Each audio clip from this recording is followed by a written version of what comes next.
January 18, 2018. A day that began like any other in Tampa, Florida. The sun rose over the city, casting a golden glow on the streets.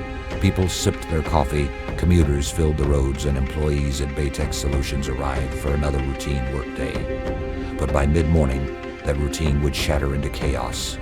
This is the story of Eric Dawson, a man who walked into his workplace and turned it into a war zone. The morning started quietly at Baytech Solutions, a bustling IT firm in the heart of Tampa. Employees gathered by the coffee machine, chatting about weekend plans and upcoming deadlines. But in the corner of the office, 34-year-old Eric Dawson sat alone at his desk, typing furiously on his computer. His coworkers had noticed a change in him over the past week. He'd always been quiet, a bit awkward, but now he seemed different, distant, angry. He's been like that since the argument with Greg, whispered Lisa, one of Eric's co-workers, to a colleague. Won't even talk to anyone. Eric Dawson has been with the company for about 3 years now. He started as a junior coder and made his way up to senior coder in record time, but recently a series of setbacks with the project he has been working on puts him in the crosshairs from his superiors, as they desperately look for a fall guy.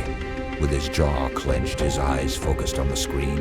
Across the room, Greg Thompson, Eric's boss, strode past without so much as a glance in his direction.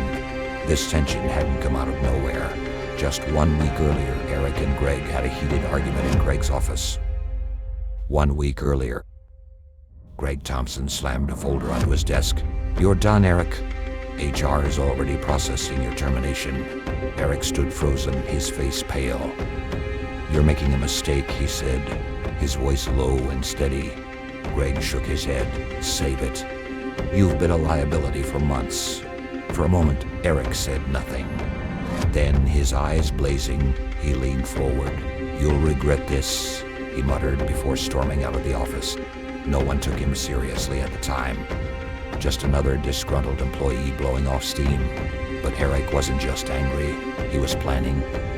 On the morning of January 18, at around 8:15 a.m., at the Baytech parking lot, Eric Dawson stepped out of a black sedan, a duffel bag slung over his shoulder.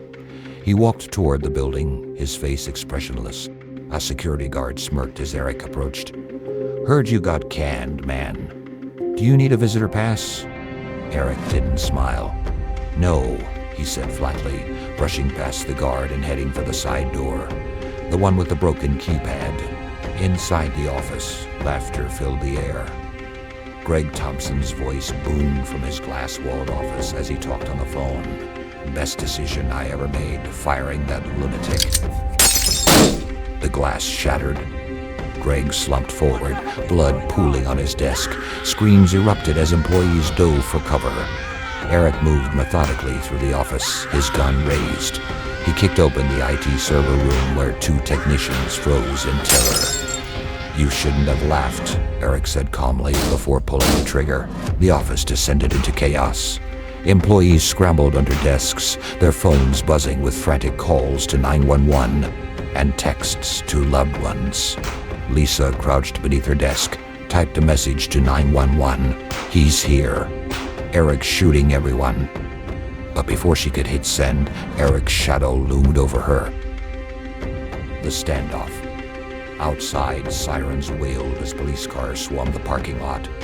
SWAT teams took position, their rifles trained on the building. Eric emerged through the side door, his duffel bag still in hand.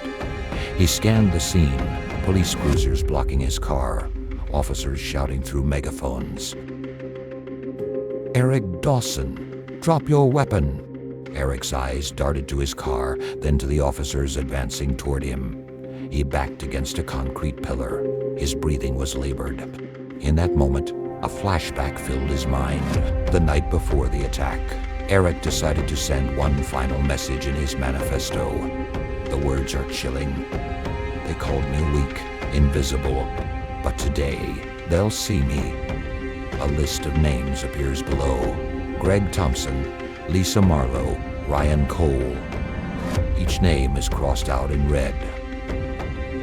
Eric reached into his pocket and pulled out a faded family photo, a portrait of him as a child standing beside his father. "Should have listened, Dad," he whispered. Then, before the officers could react, Eric raised the gun to his temple. The sound echoed through the parking lot. A crow cawed in the distance. The camera tilts up to the Florida sun, now obscured by dark clouds. The aftermath. In the days that followed, investigators pieced together the chilling truth. At Tampa Police Headquarters, Detective Ruiz reviewed Eric's manifesto. "He planned this for months," Ruiz said grimly. "Even mapped the security blind spots. They'll regret making me invisible." Meanwhile, the community struggled to make sense of the tragedy. At a vigil outside Baytech, grieving families gathered beneath a banner that read "Baytech Strong." Lisa, her face streaked with tears, spoke to a reporter. He never said a word to me or to any of us," she said, her voice breaking. "How could we know?" 3 lives taken, a community shattered, and one question remains. When silence screams, will we listen? This tragedy serves as a stark reminder. Workplace violence is preventable. Report warning signs. Seek help, because sometimes the quiet ones are the ones who need to be heard the most. If you or someone you know is struggling, don't wait. Reach out. Speak up. Together, we can prevent stories like this from happening again. If this video resonated with you, please give it a thumbs up and share it with someone who needs to hear this message. Let's start a conversation in the comments below. What do you think could have been done differently? How can we better support those who feel invisible? Don't forget to subscribe and hit the notification bell for more thought-provoking stories, because awareness is the first step toward change. Thank you for watching, and remember, your voice matters. Dr. Horrorcraft out.